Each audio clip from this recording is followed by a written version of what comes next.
नमस्कार मित्रांनो, मी भूषण महाजन नाशिक।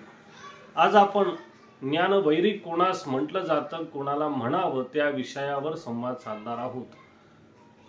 आपण बघत असतो एखादा व्यक्ती एखाद्या क्षेत्रामध्ये ज्ञानवान असतो किंवा विद्वान म्हणून त्याची ख्याती जगामध्ये असते। त्याच्या विषयापुरती का होईना तो त्या विषयामध्ये विद्वान असतो, पण अशी व्यक्ती विद्वान असली तरी ते ज्ञान इतरांना न देता स्वतःकडेच ठेवून घेते, स्वतःच खाते ठेवी। अशा व्यक्तींना ज्ञानवैरी आपण म्हटलं पाहिजे, जे ज्यांच्याकडे ज्ञान असूनही ते इतरांना देत नाही। आणि अशा व्यक्ती काय करतात तर ज्ञानाचे भांडार त्या व्यक्तींकडे असलं तरी ते कडी कुलपात तसंच ठेवलं जातं, तसंच ठेवतात, ते कोणालाही न देतात, तसेच राहू देतात। अशा व्यक्तींना ज्ञानवैरी आपण म्हटलं पाहिजे।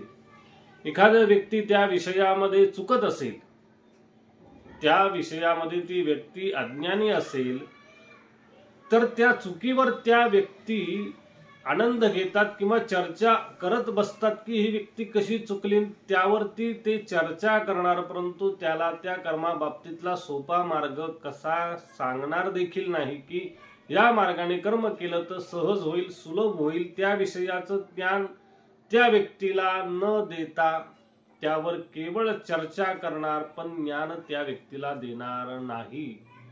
अशा व्यक्तींना ज्ञानवैरी म्हटलं पाहिजे।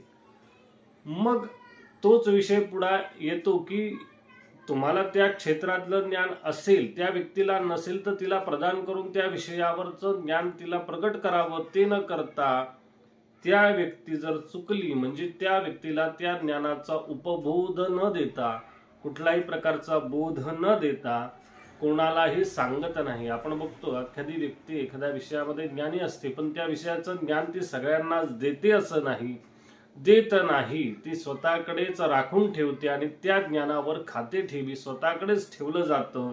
आणि मग एखादी व्यक्ती जेव्हा चुकते त्यावर टीका टिप्पणी केली जाते, उपहासात्मक बोलणं जातं, पण त्या व्यक्तीला ज्ञान दिलं जात नाही। अशा व्यक्तींना ज्ञानवैरी म्हटलं पाहिजे। म्हणून अशा ज्या व्यक्ती आहेत, जे आपल्या क्षेत्रात विद्वान आहेत, ते इतरांना ज्ञान न देता स्वतःकडेच ठेवतात, ते त्या व्यक्तींमधला वैरी नसून ज्ञानाचेच वैरी ठरतात। व्यक्तीत पुरतं वैर हे ठीक असेल, परंतु ज्ञानाचे आदान प्रदान करणं हे ज्ञानाचं भांडार आपल्याकडे असेल, त्यामध्ये ज्ञान दिल्याने अजून वाढतं, असं ज्ञानाविषयाचं एक प्रकार आहे की ज्ञान हे दिल्याने वाढतं। ज्ञान अशी गोष्ट आहे जी दिल्याने वाढत असते, स्वतःकडे ठेवल्यानंतर ती मर्यादित राहते। मग जेव्हा ज्ञान इतरांना दिलं जात नाही, ती व्यक्ती ज्ञानवैरी ठरते। जी व्यक्ती इतरांना त्या बाबतीतलं कुठल्याही प्रकारचं ज्ञान न देता केवळ चर्चा करतात, त्या व्यक्तींवर चुकल्यांवरती उपहासात्मक टिप्पणी करतात, अशी व्यक्ती ज्ञानवैरी असतात। त्यांना ज्ञानवैरी म्हटलंच पाहिजे। व्यक्तींमधला मतभेद एक वेळी, पण ज्ञानाचं प्रदान न करणं हे ज्ञानवैर्यांचंच लक्षण असतं। आणि मग ज्ञानाचा विरोधी कोण नाही, आपण आता ज्ञानवैरी कोण याविषयी बोललो, पण ज्ञानाचा वैरी कोण नाही तर ज्ञान त्या व्यक्तींकडे असेल, विद्वत्ता असेल, पण ज्ञानाबरोबर ते ज्ञान देण्याची ज्याची वृत्ती आहे, ती व्यक्ती ज्ञानाची विरोधी नाही। जे व्यक्तींकडे ज्ञान आहे, इतरांना देण्याची वृत्ती आहे, ती ज्ञान विरोधक नाही। पण जे त्यांच्याकडे विद्वान म्हणून तुम्ही ख्याती आहे जगामध्ये, त्या विषयामध्ये तुम्ही विद्वान आहात, पण तुम्हाला ते ज्ञान इतरांना देण्याचीच वृत्ती अंतःकरणात नाही, ती व्यक्तींमधले वैरी नसून ज्ञानाचे वैरी ठरतात।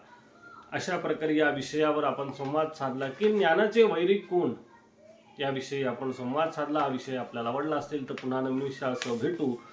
आपण नवीन असाल तर नवीन असल्यास तो या चॅनलला नक्की सबस्क्राईब करा। पुन्हा नवीन विषयासह भेटू। सर्वांना नमस्कार, धन्यवाद।